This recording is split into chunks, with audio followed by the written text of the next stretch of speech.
हिंद सूर्योदय रिपोर्टर में आपका स्वागत है। आज हम आए हुए हैं रहमांशु सर के पास और दरोगा की जानकारी हम डिटेल लेते हैं। तो सर, सूर्योदय रिपोर्टर में आपका स्वागत है। बहुत बहुत धन्यवाद। सर, ये बताइए कि अभी दरोगा कितना वैकेंसी आएगा और कब तक आएगी सर? देखिए, जो दरोगा की नॉर्मल वैकेंसी होती है वो लगभग 1500 से लेकर 2500 के बीच में, ठीक, एक नॉर्मल वैकेंसी की बात कर रहा हूँ। यानी अप्रॉक्सीमेटली 2000 के आसपास दरोगा की वैकेंसी जब भी आई है तो इतनी ही लगभग आती है। उसका रीज़न क्या है ना कि ट्रेनिंग के लिए इतना स्पेस इनके पास है कि आराम से हो जाता है। तो जब भी वैकेंसी आएगी 2000 के आसपास आएगी। 2000 कैसे पढ़ा जाए सर दरोगा? आज के डेट में दरोगा तो कहा जाता है, बिहार में तो कहा जाता है सर आईएएस से कम नहीं है सर, तो इसके बारे में क्या ख्याल है? देखिए, एक मिथ बना दिया गया है बिहार में कि जो है दरोगा को इतना बड़ा पोस्ट बना दिया गया है, उस पर इतनी सारी वीडियो बना दी गई हैं कि बहुत सारे बच्चों को ये लगता है कि दरोगा का मतलब आईपीएस होता है। एक सामान्य नौकरी है, जैसे बाकी सारी नौकरियां वैसी नौकरी है। चूँकि यहाँ पे और भी बहुत सारी नौकरियाँ उस तरह निकलती नहीं है, इसलिए थोड़ा सा जो है दरोगा के प्रति क्रेज ज़्यादा है। और इधर बीच क्या हो कि लगातार 3 वैकेंसी आई, तो बहुत सारे युवाओं के मन में ऐसे भी यहाँ पे युवाओं बेरोजगारी बहुत ज़्यादा है, तो उनको थोड़ा सा ये उत्साह मिला। लगातार 3 वैकेंसी आई, बहुत सारे बच्चे सेलेक्ट हुए, आसपास के गांव घर के मोहल्ले के परिवार के रिश्तेदार के बच्चे सेलेक्ट हुए, तो लड़कों में उत्साह आया। अब ये तो हर व्यक्ति, अब हर बच्चा चाहने लग रहा है कम से कम दरोगा हम बन जाए। अच्छा, एक चीज़ और भी, थोड़ा सा फिजिकल की बात करें तो चूँकि शुरू से बच्चे यहाँ पे जो है चाहे रेलवे की तैयारी हो और चाहे डिफेंस की तैयारी हो करते रहे हैं, तो उससे काफ़ी कुछ मिलता जुलता रहा है, इसलिए बच्चे इसकी तैयारी कर रहे हैं। लेकिन जहाँ तक तैयारी का प्रश्न है, थोड़ा सा उसमें अगर तैयारी की बात हम लोग करें कि दरोगा की तैयारी करनी कैसे है, तो बहुत सारे लोगों ने बहुत सारे वीडियो बनाए हैं इस पर।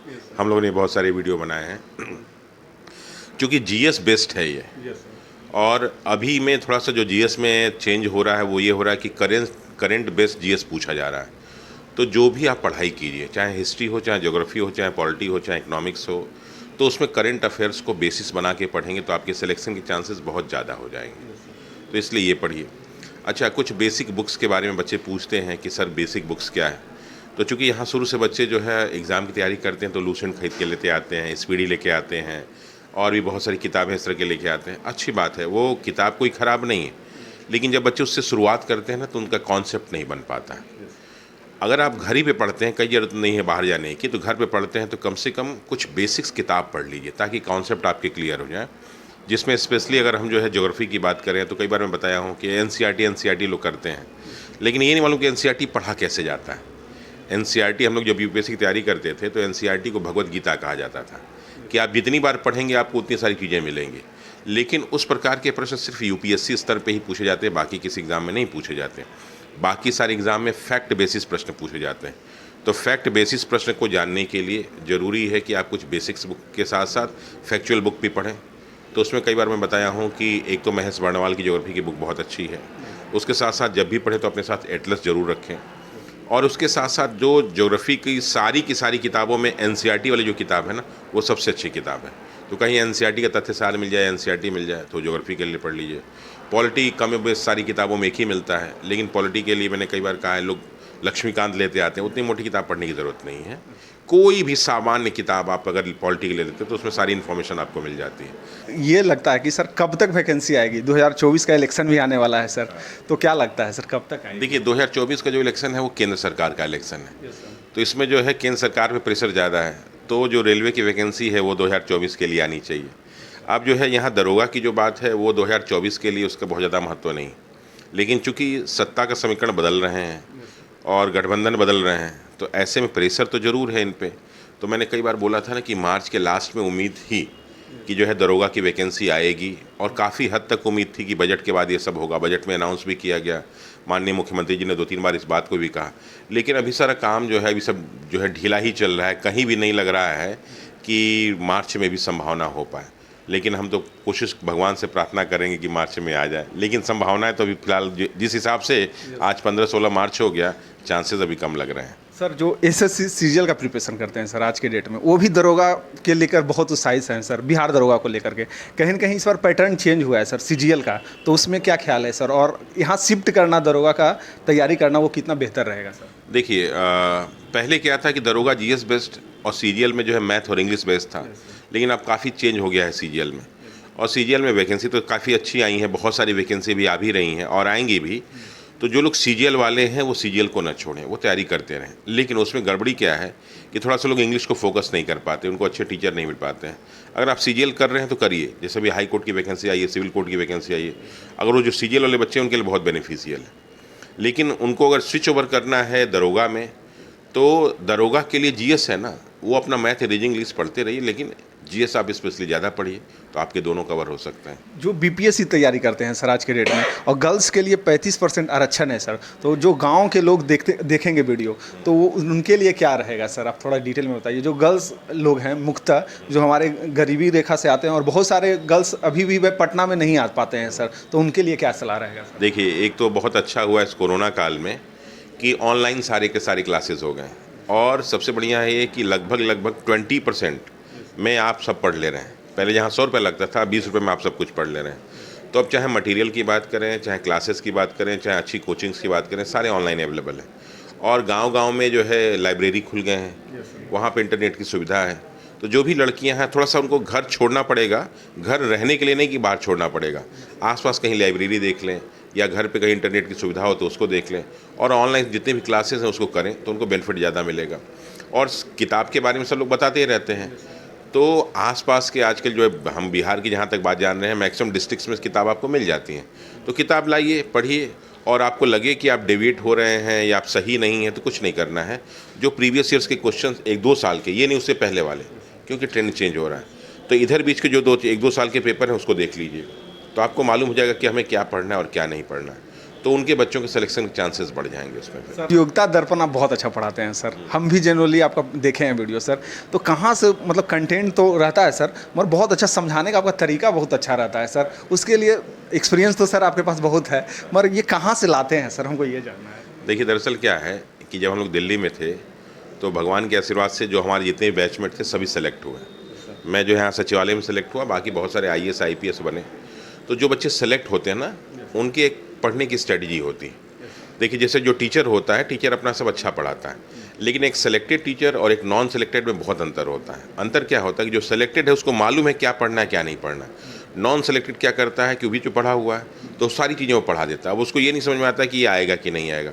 तो हमारे साथ बहुत सारे जो है टॉपर्स पढ़ते थे, तो वो सब PD पढ़ते थे, प्रतियोगिता दर्पण, और मैं उनको देखता था। तो कई सालों तक मैंने देखा कि आखिर ये पढ़ कैसे रहे हैं। तो क्या करते थे, PD ले आते थे और साइडलाइन अंडरलाइन कर लेते थे वो, और अंडरलाइन करने के बाद उससे रिलेटेड फैक्ट्स को खोजते थे कि इस पर क्या प्रश्न बन सकता है। तो जब मैं एग्ज़ाम में देखता तो हूबहू ये प्रश्न आ जाते थे। तो हमने कहा तो सबसे बढ़िया चीज़ है करंट अफेयर्स पढ़ने के लिए।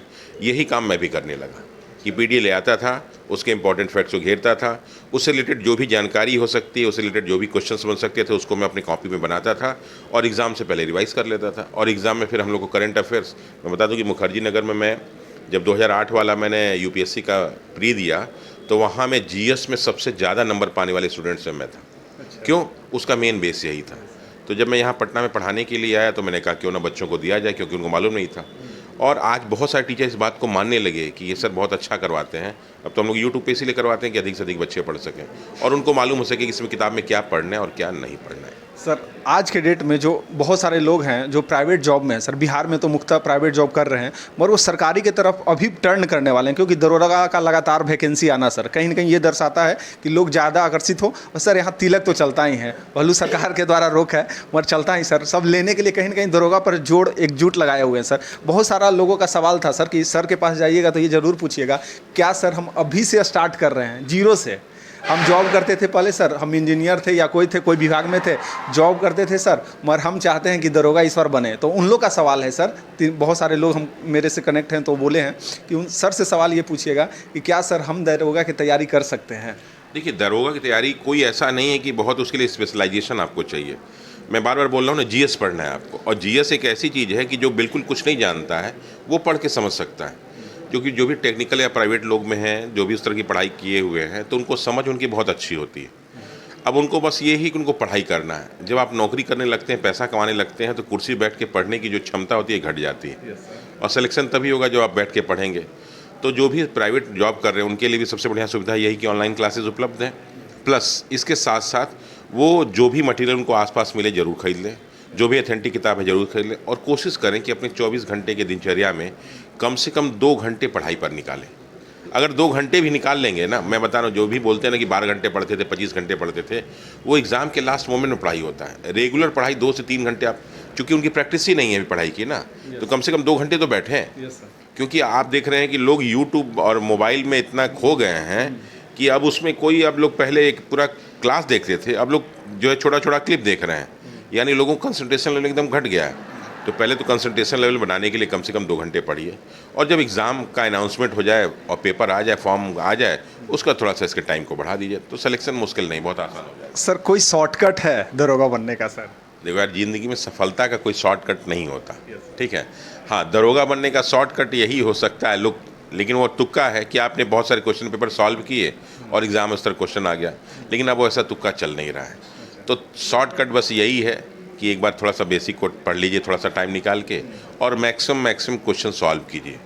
तो यही शॉर्टकट समझिए और यही सिलेक्शन का आधार समझिए। करेंट अफेयर्स कितना रोल अभी अदा करता है सर दरोगा में? देखिए, करेंट अफेयर्स 2 चीज़ें हैं। करेंट अफेयर्स एक तो डायरेक्ट प्रश्न होते हैं कि भाई ये क्या हुआ, वो क्या हुआ। दूसरा, उससे रिलेटेड बहुत सारे प्रश्न होते हैं। जैसे मान लीजिए कि अभी कुछ दिन पहले कर्नाटक में विवाद चल रहा था बुर्का को लेके, तो उससे रिलेटेड हमारे कॉन्स्टिट्यूशन में कौन से आर्टिकल हैं। अगर जो है सुप्रीम कोर्ट और जो है चुनाव आयोग, सुप्रीम कोर्ट, केंद्र सरकार, सुप्रीम कोर्ट के जजों की नियुक्ति पे अगर कोई भी टॉपिक आ रहा है, तो उससे रिलेटेड जितने भी आर्टिकल्स हैं वो आपके एग्ज़ाम के लिए इंपॉर्टेंट हैं। तो एक तो करंट अफेयर्स का वो टॉपिक, और प्लस ये जो पॉलिटी में इंटरेस्ट जो है लगा हुआ है वो टॉपिक, तो इस हिसाब से ये इंपॉर्टेंट है करंट अफेयर्स। प्लस मान लीजिए आप ज्योग्राफी पढ़ रहे हैं, मान लीजिए कहीं पे तुर्की में जो है, अभी आपने देखा कि तुर्की में जो है भूकंप आ गया, तो अब तुर्की के आसपास के सारे देश पूछ देगा एग्जाम में क्या कि तुर्की के आसपास में कौन सा ऐसा देश है जो उसकी बाउंड्री नहीं सटती, कौन सा वहाँ झील है, कौन सा वहाँ पहाड़ है, कौन सा वहाँ नदी है। तो उससे आप जान जाएंगे, तो आसानी से करंट अफेयर्स कवर हो जाता है और आपका एग्ज़ाम का क्वेश्चन भी कवर हो जाता है। आप ये सोचें कि हम प्लेन पढ़ के जाएं और प्लेन आ जाए, तो अब ऐसा नहीं आ रहा है। तो करंट अफेयर्स का यही वाली चीज़ें आजकल एग्जाम में आ रही, तो बस आपको यही करना है। सर स्पेशली गर्ल्स के लिए क्या सलाह रहेगा सर लास्ट में, क्योंकि 35% आरक्षण है सर, एक बार और भी पूछे तो स्पेशली गर्ल्स के लिए क्या सलाह रहेगा सर? गर्ल्स, देखिए गर्ल्स जितनी ज़्यादा नौकरी में आएंगे ना, वो सबके लिए बहुत अच्छा रहेगा। तो ये बहुत अच्छी चीज़ है कि गर्ल्स भी नौकरी में आ रही हैं और सब मेहनत करके जो है नौकरी पा रही हैं। और गर्ल्स के लिए आरक्षण भी इसीलिए दिया गया है ताकि उनको समाज में और आगे बढ़ाया जा सके। तो गर्ल्स के लिए बस ये करना है ना कि जितना पुरुष हैं उससे उनको आधा ही करना है, लेकिन वो भी इनसे नहीं हो पाता कि बहुत सारी लड़कियां घर के काम में उलझी रहती हैं, उन पर प्रेशर बहुत ज़्यादा है, उनके मटेरियल्स बहुत नहीं मिल पाते हैं कि उनको जो है सब्जेक्ट मटेरियल चाहिए तो कोई ला के दे दे। अगर कोई स्पेशल लड़की पढ़ रही है तभी मिल पाता है।